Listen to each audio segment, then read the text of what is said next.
Bonjour à tous, alors on va commencer par se présenter. Alors je suis Elodie. Moi c'est Audrey. Et on est toutes les deux développeuses à Slack Team. Alors je vais commencer par vous poser une question. Est-ce qu'il vous est déjà arrivé qu'un collègue vous demande quelque chose et bien que vous parlez dans le même langage que lui, vous n'avez rien compris? Moi ça m'est arrivé. Je venais tout juste d'arriver à Slack Team. Je développais un quiz pour le Brescamp, pour notre stand. Et je finis la fonctionnalité d'enregistrement des réponses. Je veux tester. Je ne sais pas comment faire. Je demande à un collègue. Et il me répond, tu peux entrer dans le Docker pour vérifier si les réponses sont bien enregistrées en base. Ça, c'était ma réaction. J'ai pas compris, j'étais bloquée. Alors cette anecdote, Audrey me l'a racontée et on s'est senti moins seul parce que moi aussi j'ai vécu ce genre d'expérience. Je lance un projet Docker, ça plante, je ne sais pas quoi faire, c'est un problème Docker. J'appelle mon collègue qui vient taper les commandes à ma place et effectivement le problème est résolu en 2 secondes, mais moi j'ai pas progressé. Il me conseille de suivre un tuto pour progresser, j'arrive même pas à le lancer. Alors, vous allez nous dire, mais pourquoi ne sont-elles pas allées voir la documentation Docker?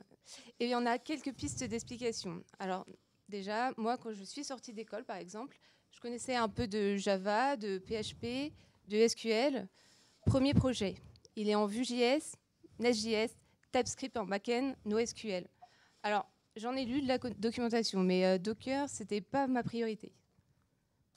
Deuxième piste d'explication, c'est de l'infrastructure. Quand on est débutant, des fois, ça fait un peu peur. On a l'impression qu'on n'a pas le niveau, qu'il faut tout connaître pour pouvoir maîtriser Docker. Et enfin, la troisième explication, bien sûr, c'est le manque de temps ou d'envie. Alors, on s'est dit qu'on ne devait pas être les seuls à connaître ce problème et qu'il fallait prendre les choses en main. Et on a trouvé des solutions. Donc nous, ce qu'on vous fait aujourd'hui, ce n'est pas une présentation en tant qu'experte Docker, ce n'est pas du tout notre domaine.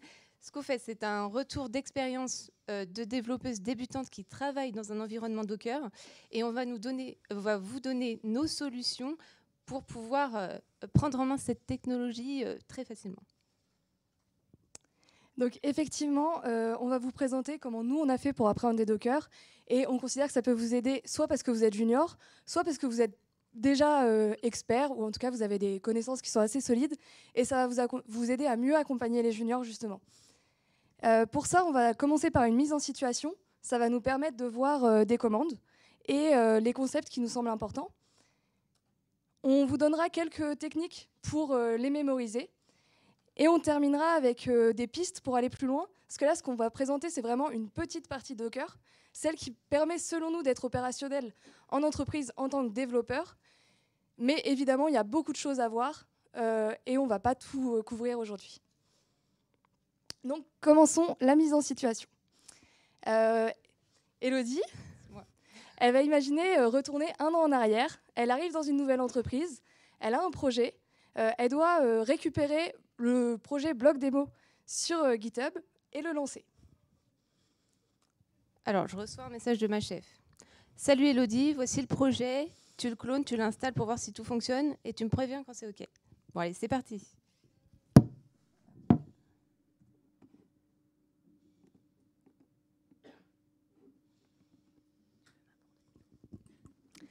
Alors, j'ai cloné le projet et c'est super parce qu'à Slack Team, on a toujours des README qui sont hyper complets. Donc, je vais pouvoir consulter le README. Tout est bien expliqué. Hop, j'ai juste à cliquer ici et les commandes se lancent. Donc là, je lance une commande Maven. C'est un projet en Java. Ensuite, Docker Build. Je ne sais pas trop ce que c'est, mais bon, ça a l'air de fonctionner. Et Docker Run. OK. Bon, ça a l'air de bien marcher. On va voir ce qui se passe. Donc on attend un peu.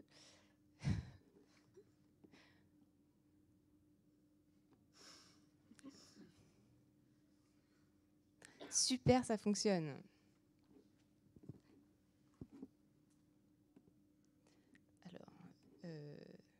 Alors, du coup, je vais pouvoir envoyer un message à ma chef pour lui dire que tout s'est bien passé.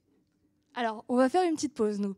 Parce que dans la vraie vie, Elodie, là, qu'est-ce qu'elle a compris? Rien. Mais Elle doit continuer à travailler, donc effectivement, elle va continuer. Nous, on va prendre 2 minutes pour essayer de comprendre ce qu'elle a fait. Donc, je ne vais pas vous donner une définition de Docker. Dans les ressources qu'on va vous présenter à la fin, il y en a plusieurs. Elles vont vous parler plus ou moins en fonction de vos connaissances. Mais nous, ce qui est important de voir là, c'est que Docker, c'est ce qui permet, dans notre exemple, à Elodie de reprendre un projet sans avoir fait d'autres installations que Docker en lui-même et d'avoir le même environnement que celui de ses collègues ou celui en prod. Et donc, on va voir en détail les commandes qu'elle a faites. Alors, la première commande que j'ai faite, c'est un Docker build. Donc, le Docker build, c'est la commande qui va permettre de construire une image Docker par rapport à un Docker file.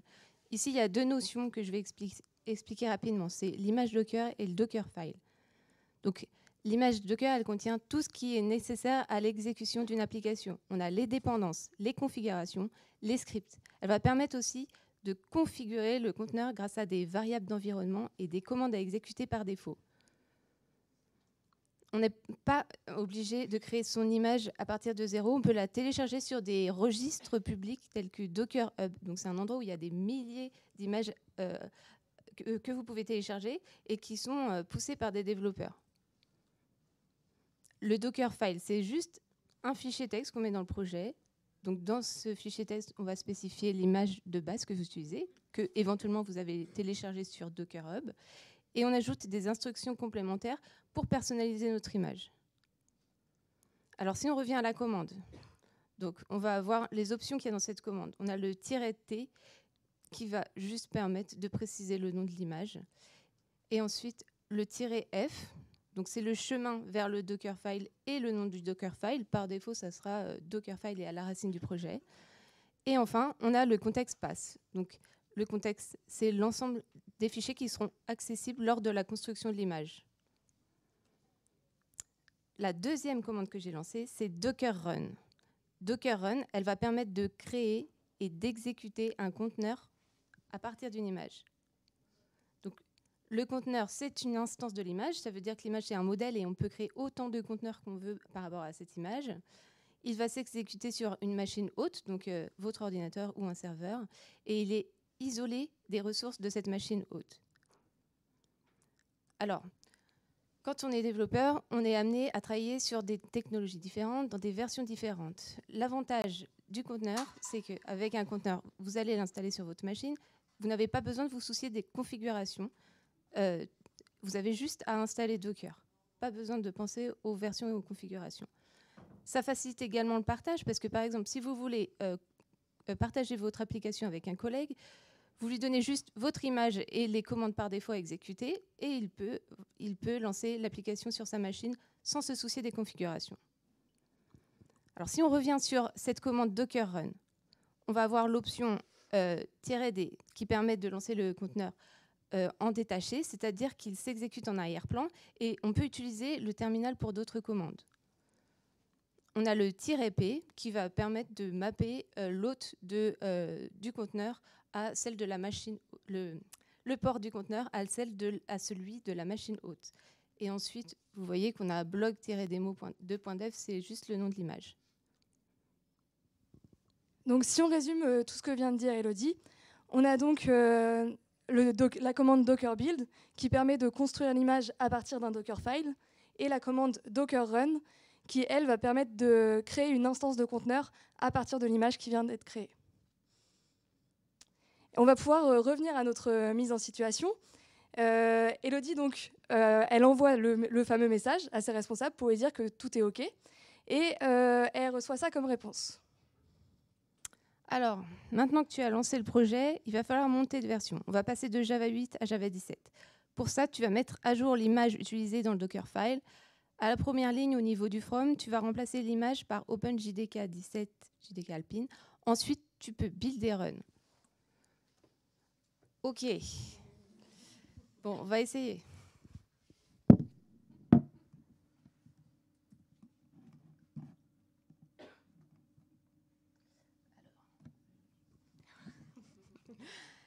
Alors, de mémoire, elle m'a dit qu'il fallait aller dans le Dockerfile.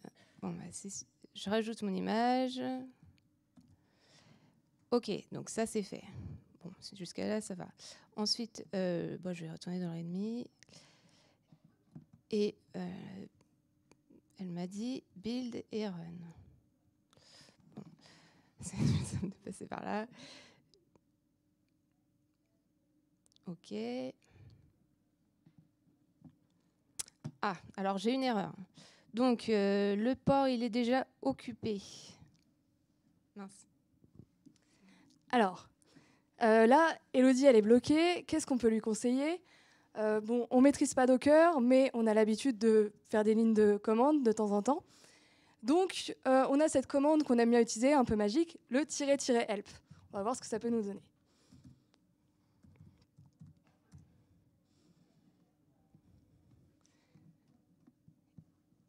OK, on voit la liste des commandes disponibles. Nous, ce qui nous pose problème, c'est que le port est déjà utilisé. Donc, on aimerait bien pouvoir potentiellement stopper le conteneur qui est en exécution. Donc voilà, on a une commande qui nous permet de le faire.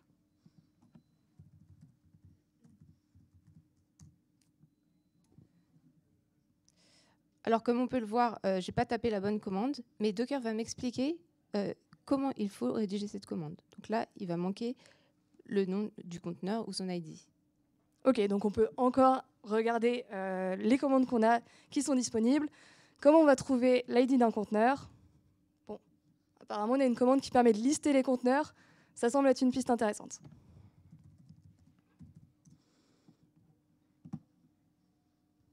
OK, donc là, j'ai la liste de mes conteneurs qui sont en marche. Je vais pouvoir sélectionner l'ID et puis on va le copier et je vais arrêter mon conteneur. OK. Donc, maintenant qu'on a fait ça, hop là, on va pouvoir relancer.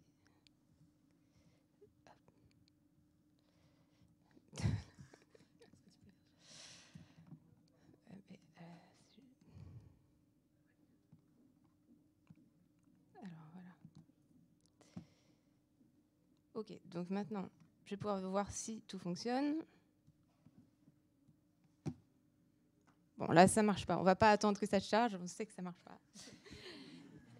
Et donc, effectivement, ça ne marche pas. Et là, toujours des réflexes de développeurs. On se dit que généralement, on a besoin de logs quand ça ne fonctionne pas. Donc, on regarde, est-ce que la commande existe ? Alors, je refais la commande magique.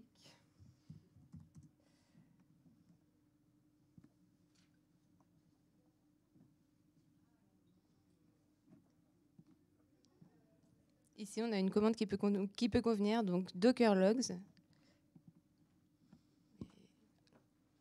Donc, Docker logs, c'est pour un conteneur en particulier. On va vouloir à nouveau trouver l'identifiant de notre conteneur. D'abord avec un Docker PS pour retrouver. On a run notre conteneur. On l'a stop l'ancien, donc son identifiant a changé. Et là, on ne le voit pas, parce qu'on n'a pas réussi à le lancer.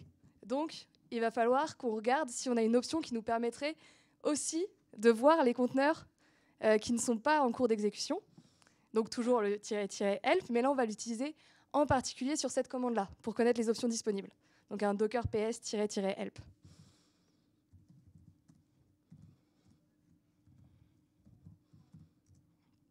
Et donc là, on voit effectivement, première option, on peut lister tous les conteneurs, y compris ceux qui ne sont pas en cours d'exécution. Donc on va tenter un docker ps-a, qui est l'option qui permet ça.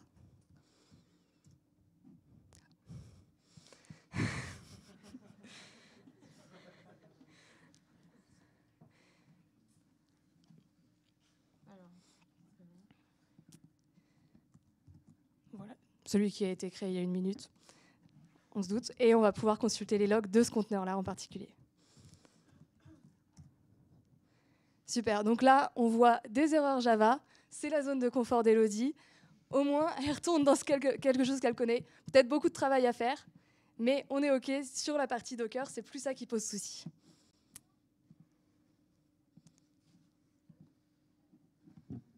Alors, pourquoi on vous a raconté cette histoire ? en fait, selon nous, c'était des commandes qui nous ont permis en fait, de bien comprendre Docker. Donc, ce n'était pas évident de sélectionner des commandes. Vous allez sans doute me dire, moi, ces commandes, je les utilise jamais, ou vous avez oublié cette commande que j'utilise tous les jours. Et effectivement, on n'a pas mis toutes les commandes, mais c'était vraiment, en tant que débutante, ce qui nous a permis de comprendre le concept de Docker. Alors,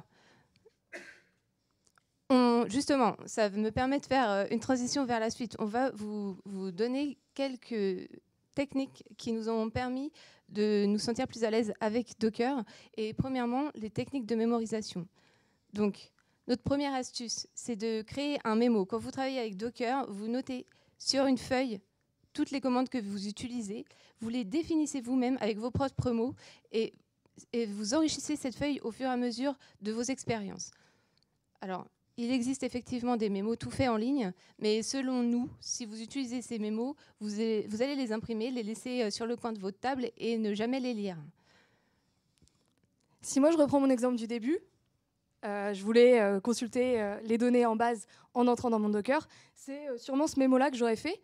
Je mets le contexte où j'ai eu besoin de la commande et je précise bien les options. Parce que là, si je fais juste un Docker exec, je vais pouvoir exécuter une commande. Moi, ce que je veux, c'est avoir un terminal dans lequel je peux exécuter plusieurs commandes. Donc, j'ai besoin des options -it et bash. Donc, c'est un exemple que j'aurais pu faire à ce moment-là. Alors, notre autre astuce, bien sûr, c'est d'utiliser la commande magique Docker help. Effectivement, on peut voir que ça nous a fait gagner beaucoup de temps et on oublie nos commandes, c'est pas grave. Vous pouvez faire docker-help. Si vous avez besoin de détails sur une commande, vous tapez votre commande -help, vous aurez toute l'information sur la commande. C'est très bien fait et avec un petit peu d'habitude, on trouve que c'est bien expliqué. Notre second conseil, ce serait de pratiquer. En fait, ces commandes-là, vous n'allez pas les utiliser forcément tous les jours en entreprise. Souvent, il y a un script qui permet de lancer l'application. Vous n'allez pas voir les commandes. Mais nous, c'est ce qui nous a vraiment permis de mieux comprendre Docker, c'est d'exécuter des commandes. Donc, y a des tutoriels qui sont bien faits, qui existent. Celui de Docker Desktop, on n'en a pas parlé. Ça permet juste d'installer simplement Docker et d'avoir une interface graphique. Ça prend 2 minutes. C'est annoncé sur vraiment un build, un run. Au moins, vous les avez exécutés une fois. Et ensuite, dans la documentation Docker, il y a un tutoriel Get Started qui est assez long, mais la partie 2 précisément, c'est seulement 10 minutes si vous avez déjà les prérequis, qui est juste d'avoir Docker Desktop, on vient de le dire, Git d'installer et un IDE, un éditeur de code. Et voilà, ça va vous permettre de revoir ces commandes-là. Et il y a des notions théoriques aussi qui sont réexpliquées, elles sont plutôt bien expliquées. Donc, 2 tutoriels qu'on conseille pour vraiment les bases. Alors, pour aller plus loin, on va vous parler des ressources qu'on a testées et approuvées. Alors, premièrement, vous allez avoir une petite vidéo de 25 minutes, c'est vraiment pas long. Et cette vidéo, elle reprend vraiment tous les concepts de base de Docker. Elle s'appelle Présentation de Docker par Graphicart, de son vrai nom, Jonathan Boyer. Et elle nous a vraiment beaucoup plu parce qu'en 25 minutes, il reprend tous les concepts. C'est bien expliqué, c'est marrant. Et en plus, il fait une démo. Donc, on peut voir la mise en pratique. Donc, au tout début, j'ai mis des étoiles en fonction de la difficulté. Donc, dans un second temps, le tutoriel Get Started de Docker dont on vous a déjà parlé. En fait, ce tutoriel nous a beaucoup plu à toutes les deux parce qu'on a trouvé que vraiment, pour l'utiliser, toutes les ressources sont fournies, donc super facile à mettre en place, ça ne prend pas beaucoup de temps et très bien expliqué, la documentation de Docker en général. Donc, avec ce tutoriel, vous allez pouvoir reprendre toutes les notions de base de Docker comme la persistance en base de données, aller plus loin avec Docker Compose. Et enfin, donc une autrice qu'on va vous conseiller, c'est Aurélie Vache, qui est une spécialiste de Docker. Elle a vraiment passé beaucoup de temps à vulgariser les concepts de Docker. Elle les explique sous forme de bande dessinée et de schémas. C'est très bien fait. Et pour le coup, avec elle, vous allez pouvoir aller beaucoup plus loin dans les concepts de Docker. D'autres pistes pour poursuivre, bien sûr, c'est le projet personnel, parce que c'est toujours intéressant de faire un projet personnel. Et dans ce cas-là, vous allez pouvoir utiliser vos propres technologies. Par exemple, si vous faites un projet Docker en PHP, vous aurez l'obligation d'utiliser les volumes, alors que ce n'est pas toujours le cas dans toutes les technologies. Donc, c'est vraiment intéressant de le faire avec votre propre technologie. Et bien sûr, Docker Compose. Donc c'est quelque chose qu'on n'a pas eu le temps forcément de vous présenter, mais c'est indispensable en entreprise. Ça fait gagner beaucoup de temps. Ça permet de configurer et de lancer plusieurs conteneurs en même temps. Et vous allez pouvoir voir à ce moment-là de nouvelles notions comme les volumes et les réseaux. Voilà. Donc on arrive à la conclusion.